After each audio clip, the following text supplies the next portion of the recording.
Exclusivo en No Hay Derecho.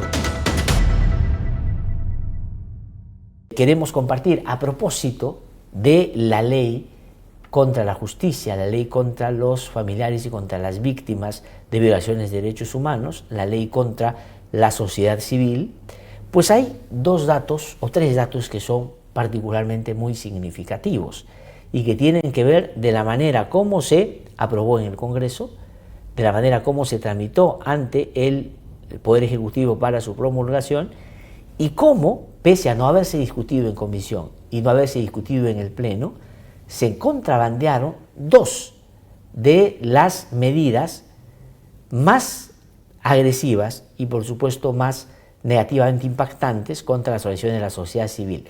¿Quién las puso? ¿Cómo se metió? ¿Y qué significa en términos concretos que esto se haya producido así?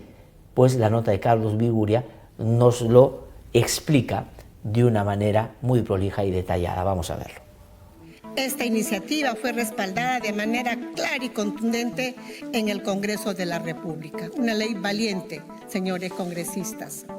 Pero no es clara ni contundente. La presidenta Dina Boluarte se expresaba con estos términos al promulgar la llamada ley que busca dar mayores parámetros de fiscalización a las ONG respecto de los fondos que reciben del exterior. Esta ley también velará por el supremo interés de la democracia, la unidad nacional y poner bajo una revisión exhaustiva a una minoría de ONGs que actúan en contra de los intereses de nuestro país, sembrando odio y atacando nuestro sistema. Lo que sí es muy claro es que el gobierno y sus aliados buscan someter a las ONGs. Y aunque la presidenta y congresistas se refieran a esta norma como un mecanismo necesario para fiscalizar, a pesar de que la fiscalización ya se hacía, nada dicen de dos puntos que limitan el trabajo de las organizaciones no gubernamentales y que podría perjudicar a víctimas. Y se debe a que tampoco pueden explicar cómo se incluyeron en el texto final. Son dos puntos controversiales que preocupan no solo a las víctimas de injusticias y afectados en sus derechos humanos, sino también a la comunidad internacional. La ley anti-ONG incluye como infracción muy grave que los recursos recibidos se utilicen para asesorar, asistir o financiar cualquier forma de acción administrativa, judicial o similar en instancias nacionales o internacionales contra el Estado peruano. Una limitación que impedirá que abogados o profesionales especializados de ONGs que reciban financiamiento extranjero asesoren a ciudadanos en casos penales, civiles o administrativos. Bien, podrían funcionar como ejemplos el caso esterilizaciones forzadas perpetradas durante el régimen de Alberto Fujimori que implican al congresista Alejandro Aguinaga de Fuerza Popular, o la matanza de más de 50 ciudadanos durante las protestas contra el gobierno de Dina Boluarte. Ambos, Aguinaga y Boluarte, se juntaron en la promulgación de la norma y sonrieron para la foto. Peor aún, si no se hallara justicia y se agotaran las instancias nacionales, los casos ni siquiera podrían ser llevados al sistema de justicia internacional, temas que especialistas de las ONG manejan bien. Así sin más, el gobierno y Congreso anularon el acceso de justicia a ciudadanos. El segundo punto establece la obligación de presentar los planes de trabajo a la APSI, la cual debe aprobarlo antes que los ejecuten. Una limitación no antes vista y que puede llevar a restringir el trabajo de estas organizaciones. Y aquí viene el problema, pues ambos puntos no estaban en el dictamen en mayoría aprobado en junio pasado por la Comisión de Relaciones Exteriores que preside Auristela Obando de Fuerza Popular. Este fue el texto que fue llevado al debate del Pleno del 12 de marzo pasado. Cabe precisar que los dos puntos tampoco están mencionados en los proyectos sobre los que se basó la norma. La ley se creó considerando las iniciativas de los congresistas Aguinaga, Cueto, Burgos, Acuña, Gonza y Montalvo, y en ninguno de estos 6 proyectos están ni por asomo disposiciones similares. Al contrario, se enfoca más en temas de fiscalización, composición del APSI, sanciones y rol de otras entidades. IDL Radio pudo verificar que los dos puntos fueron incluidos en un texto sustitutorio a las 6:36 de la tarde, según consta en ese sello. Esto fue preparado luego de que los congresistas expresaron sus opiniones y sugerencias de cambios a la norma, pero ninguno de ellos abordó incluir disposiciones similares. Luego de haberse analizado las propuestas y observaciones de los señores congresistas y otras que nos han remitido diferentes instituciones, concluimos que hay 5 aspectos que requieren una modificación al texto legal del dictamen.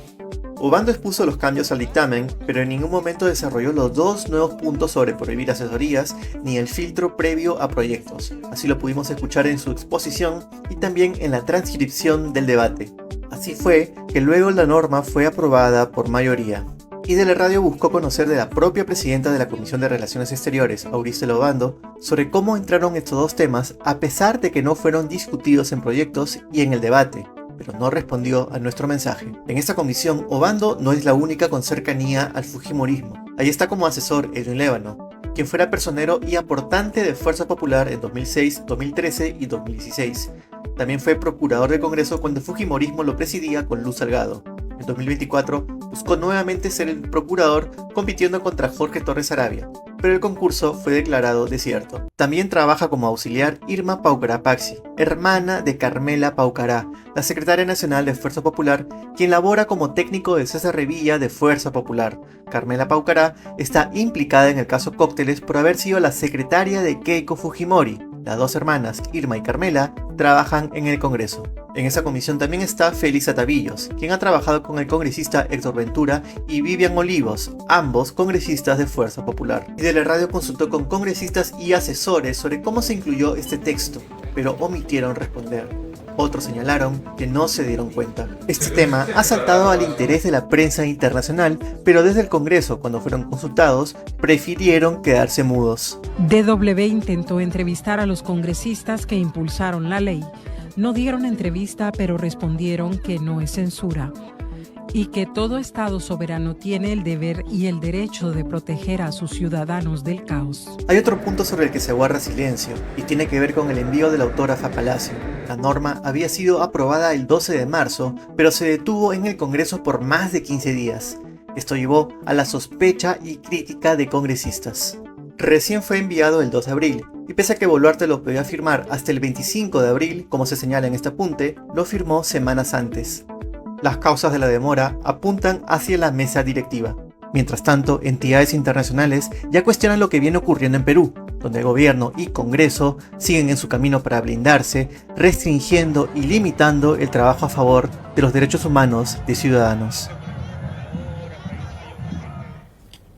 No solo es interesante, sino es importantísimo y fundamental esto que ha contado Carlos Biguri, es decir, la ley que ha promulgado la Presidenta de la República y que previamente aprobó el Congreso de la República contra la sociedad civil, contra la justicia, contra las víctimas, incorpora dos de los elementos más perturbadores, uno que se dirige sin defensa legal a los familiares de las víctimas y el otro el control previo para poder seguir funcionando, que no se discutieron en la comisión pertinente, que no se discutieron en el Pleno, no estaban en ninguno de los proyectos y que finalmente alguien contrabandeó hacia el final.